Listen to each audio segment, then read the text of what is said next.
Bonjour, je vous propose ici un travail qui fait suite à une vidéo que je vous invite à regarder et que je vais mettre en lien, dans laquelle j'ai voulu mettre en évidence le fait que le second degré, on a beaucoup travaillé là-dessus en classe de seconde, mais par contre, en classe de seconde, on pouvait être bloqué sur des expressions du second degré qu'on ne savait pas gérer. Et donc, pour pouvoir les gérer, eh bien, on a eu l'idée d'un outil fabuleux qui s'appelle le discriminant. Alors, pourquoi ce discriminant marche aussi bien? D'où vient cette idée? Je vous propose d'aller voir ça dans une vidéo annexe qui va être une vidéo de démonstration et dans laquelle eh bien, je mettrai en évidence que toutes les formules que je vais donner ici fonctionnent très bien et surtout d'où elles proviennent. Là, on va s'intéresser dans cette vidéo à qui est le discriminant et comment on s'en sert. Donc, le discriminant, qu'est-ce que c'est? Eh bien déjà, on parle de discriminant sur une expression du second degré. Je rappelle qu'une expression du second degré, c'est une expression de la forme ax au carré plus bx plus c avec a différent de 0. Si a est égal à 0, on n'est plus face à du second degré, mais à du premier degré. Le discriminant, c'est une quantité qui va se noter delta et qui vaudra tout simplement b au carré moins 4ac. Donc b étant le coefficient qui est devant le x, a le coefficient qui est devant le x au carré et c le coefficient qui est tout seul. Pour calculer ce discriminant delta, il faudra donc bien identifier le A, le B, le C. Je vous propose un ou deux exemples dans lesquels on va calculer le discriminant. Donc si je propose f de x égale 5x au carré moins 2x plus 3. Donc mon discriminant delta est égal à b au carré moins 4ac. Je vous invite à écrire la formule à chaque fois, comme ça vous la retiendrez à long terme. Je vous invite aussi à bien identifier les coefficients a, b et c. Voilà, a vaut 5, b vaut moins 2, c vaut 3. Et donc mon discriminant delta vaut b au carré. Alors attention à l'écriture de b au carré. Si on veut mettre moins 2 au carré, ça ne s'écrit pas comme ça. Il faut mettre les parenthèses pour que le moins soit bien englobé dans ce carré. Parce que si vous faites une faute sur le discriminant delta, ça va avoir des répercussions énormes. Donc moins 4 fois 5 fois 3. Moins 2 au carré, cela donne 4.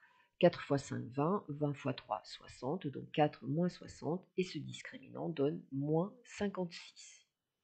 Voilà, si je propose f de x égale moins x au carré plus 2x, eh bien, mon discriminant delta qui est égal à b au carré moins 4ac, il est égal, alors a c'est égal à moins 1, b est égal à 2, c est égal ici à 0, donc b au carré moins 4ac, donc cela va donner 2 au carré moins 4 multiplié par moins 1, attention quand deux symboles se suivent on met des parenthèses, multiplié par 0, ce morceau-là nous donne 0 et le discriminant delta vaut 4. Voilà, donc c'est absolument pas compliqué à calculer, il faut juste y faire attention parce que vous allez voir que si ce discriminant est faux, ça a des répercussions énormes sur tout ce qu'on va faire par la suite.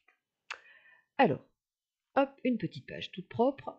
Donc, comment on va se servir de ce discriminant? Eh bien, ce discriminant, il va avoir plein d'utilisations. Donc, je pars d'un polynôme f de x égale ax au carré plus bx plus c, avec a différent de 0. Je vais calculer donc le discriminant, donc mon discriminant delta, il vaut b au carré moins 4ac. Une fois que j'aurai fait le calcul, je vais trouver un résultat. Et en fait, il va y avoir trois cas différents possibles en fonction du signe de ce résultat. Si j'ai trouvé un delta qui était strictement positif, alors à ce moment-là, eh bien, il y a trois choses que je devrais savoir. Déjà, je devrais savoir que le polynôme possède deux racines, donc deux valeurs qui l'annulent. Le polynôme a deux racines. Ces racines, eh bien, on les appelle en général x1 et x2 et il faudra connaître les formules par cœur. Je réindique ce que j'ai dit tout à l'heure. Là, je suis en train de donner les formules, mais je ne les explique pas. Je vais juste indiquer leur utilisation. Si vous voulez savoir d'où proviennent ces formules, il faut aller voir la démonstration.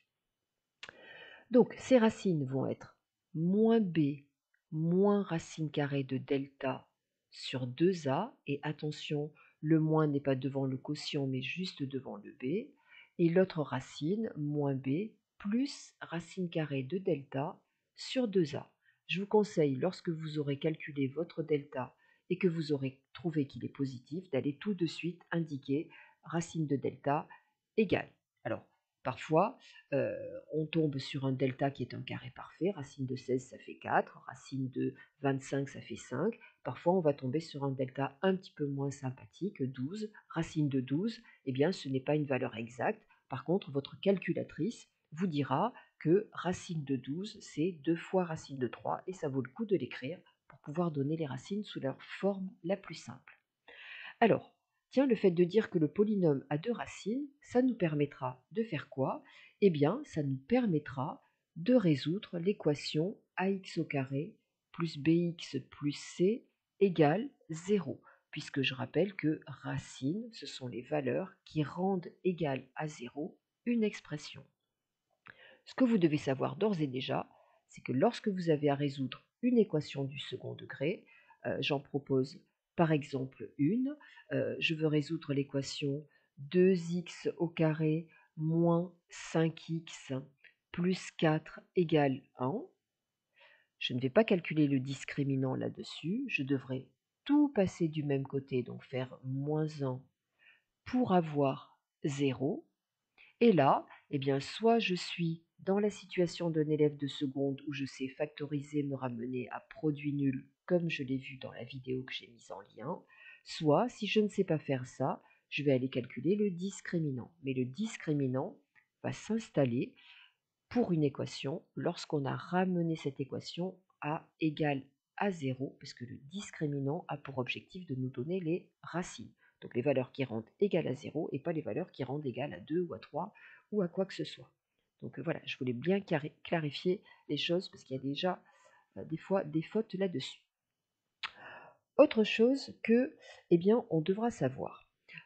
Donc là, je viens de parler des racines. Il faudra savoir, lorsque le delta est strictement positif, que le polynôme, eh bien, se factorise sous une forme qu'il faudra apprendre par cœur, se factorise ainsi.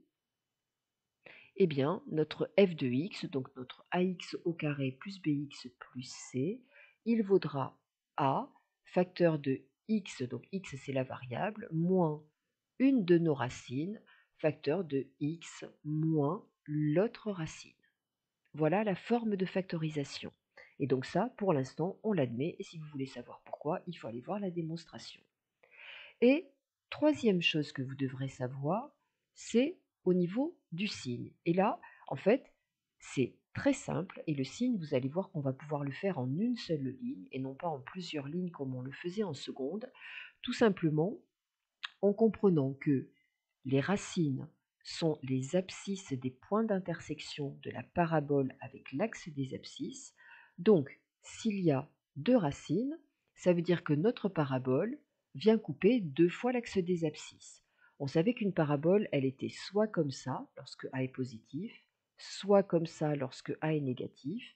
Ça veut donc dire que, eh bien, si elle vient couper 2 fois l'axe des abscisses, elle pourra être ou comme ça, ou comme ça. Après, les endroits où elle vient couper l'axe des abscisses dépendent des valeurs de x1 et de x2. Et quand on a ça, eh bien, si je prends cette parabole-là, le signe de la fonction, il est clair. Quand la courbe est au-dessus de l'axe des abscisses, on est dans le positif. Quand elle passe en dessous, on est dans le négatif. Et elle repasse au-dessus de l'axe des abscisses, on est dans le positif. Et si je suis sur une courbe qui a cette allure-là, eh bien, la courbe est d'abord en dessous de l'axe des abscisses, donc signe moins.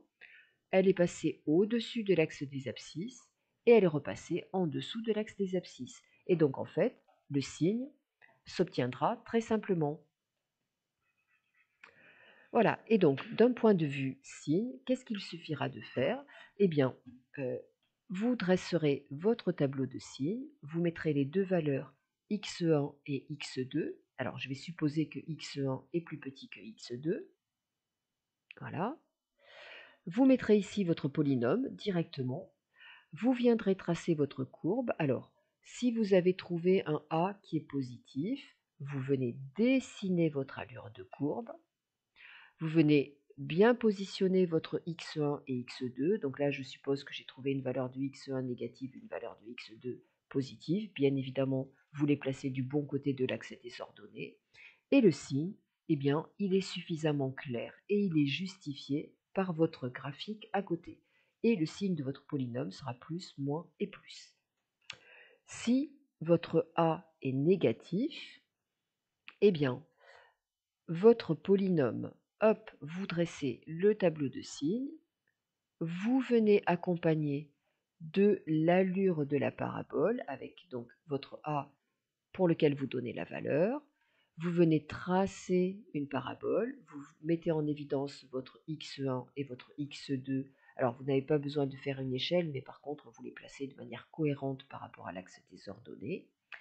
Et votre tableau de signes, eh bien, il est une évidence et il est justifié grâce au graphique que vous venez de faire à côté.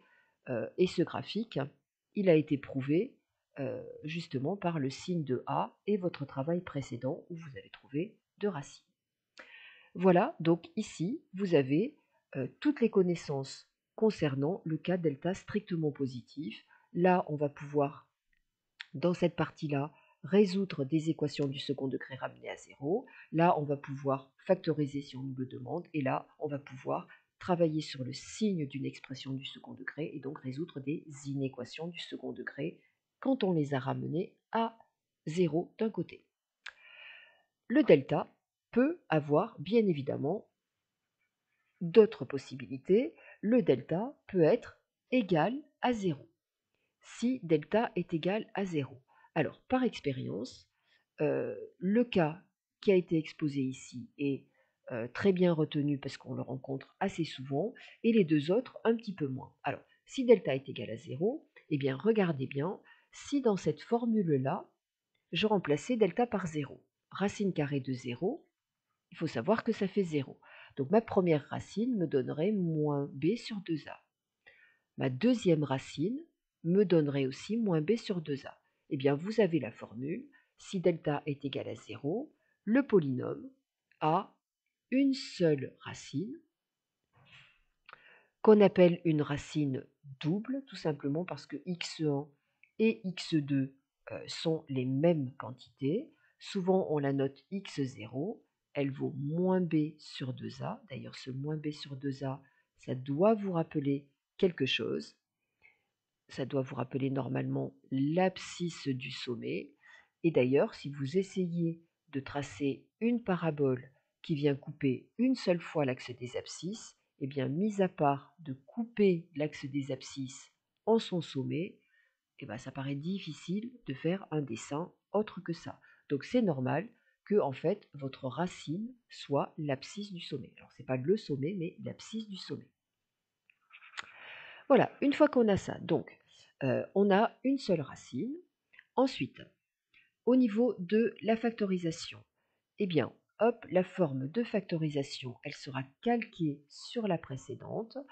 F de x sera sous forme factorisée, eh bien, c'est la même chose que ça, mais avec x1 et x2 qui sont tous les deux égaux, et donc ça donnera a facteur de x moins x0 au carré. Et attention, ce qui est souvent oublié, c'est le a, comme là d'ailleurs, le a est souvent oublié, et en plus, ce qui est oublié, c'est le carré. Donc notre polynôme du second degré devient tout d'un coup du premier degré. En termes de signes, vous avez compris tout à l'heure que on va pouvoir schématiser et grâce à cette schématisation expliquer. Donc, vous commencez à dresser votre tableau de signes. X, f de x, moins l'infini, plus l'infini. Vous venez schématiser ici. Alors, si votre A est un nombre positif, votre parabole, vous savez qu'elle est tournée vers le haut, elle est venue couper l'axe des abscisses une seule fois, et le x0, c'est justement cette valeur qui est là. Vous faites en sorte d'être cohérent. Si x0 est négatif, vous n'allez pas le mettre de ce côté. Vous venez mettre votre x0, hop, ce x0 annule votre expression, et votre expression, elle est tout le temps positive, puisque la courbe est restée au-dessus de l'axe des abscisses. Attention, si dans un tableau vous mettez un plus, ce que vous devez savoir, c'est que vous affirmez que votre quantité est strictement positive. Donc elle ne s'annule jamais. Et donc dans ce cas-là, vous commettriez une faute. Donc un tableau de signes doit contenir tous les zéros lorsqu'il y en a, sinon il est faux. Et lorsque A est négatif, eh bien, hop, vous commencez à faire votre tableau de signes x, f de x, donc ça c'est la légende, moins l'infini, plus l'infini. Votre A, donc vous indiquez sa valeur, il est négatif. Vous venez dessiner la parabole qui est donc tournée vers le bas, qui vient couper une seule fois l'axe des abscisses vous mettez en évidence x0. Et le signe, il est très clair, ça s'annule en x0. Notre courbe, alors une courbe n'est pas positive ou négative, notre courbe est tout le temps en dessous de l'axe des abscisses, notre polynôme est négatif, 0, négatif. Voilà pour ça. Dernier cas, si delta est strictement négatif. Donc si delta est strictement négatif, alors on peut réfléchir à ce qui nous manque. Une parabole, elle peut venir couper 2 fois l'axe des abscisses, c'est ce qu'on a vu ici. Elle peut venir couper une seule fois l'axe des abscisses, c'est ce qu'on a vu ici. Et le cas qu'on n'a pas traité, c'est quand la parabole ne vient jamais couper l'axe des abscisses. Eh bien, ça va être le cas du delta strictement négatif. Vous devrez savoir que le polynôme n'a aucune racine, donc c'est tout à fait possible de tracer une parabole qui ne vient jamais couper l'axe des abscisses. Donc ça veut dire qu'une équation du second degré qu'on a bien ramenée à 0 d'un côté, avec un polynôme du second degré de l'autre, pour lequel on calcule le discriminant, on trouve un discriminant négatif, et bien cette équation n'a pas de solution. Au niveau de la factorisation, eh bien, il n'y a pas de factorisation, donc f de x non factorisable, donc on ne peut pas le factoriser sous la forme d'un produit de facteurs du premier degré, puisque si on pouvait le faire, il y aurait des racines. Voilà, et en termes de signes, alors c'est pas parce qu'on ne peut pas factoriser qu'il n'y a pas de signe, vous vous doutez bien, toute expression a un signe, on fait pareil, donc on commence à construire le tableau x, f de x, moins l'infini, plus l'infini, on vient tracer la courbe. Si A est un nombre positif, alors vous savez que la parabole est tournée vers le haut, et vous savez que dans ce cas-là, il n'y a aucune racine, donc cette parabole ne vient jamais couper votre axe des abscisses, donc il n'y a pas 36 000 possibilités pour la dessiner. Voilà ce que vous allez avoir. Le signe, il est évident, la courbe est toujours strictement au-dessus de l'axe des abscisses, votre signe est positif. Et l'autre cas, eh bien, lorsque A va être un nombre négatif, donc hop, le tableau, moins l'infini plus l'infini, vous venez donc donner votre valeur de A négatif, vous venez dessiner votre parabole, et ce qui est important, c'est de mettre les axes, parce que s'il n'y a pas les axes, c'est difficile à lire. Donc, vous avez une parabole tournée vers le bas qui ne vient jamais couper l'axe des abscisses, donc en voilà une, et en tout cas c'est l'allure générale. Votre courbe est toujours strictement en dessous de l'axe des abscisses, votre polynôme est tout le temps strictement négatif. Et vous comprenez ainsi que eh bien, cet outil delta, il est fabuleux pour le travail sur les polynômes du second degré, parce que ce qui est écrit en rouge nous permet de résoudre désormais toutes les équations du second degré. Ce qui est écrit en bleu nous permet de gérer toutes les factorisations de polynômes du second degré, être capable de dire si c'est factorisable ou si ça ne l'est pas, et cette fois-ci de manière extrêmement sûre et prouvée.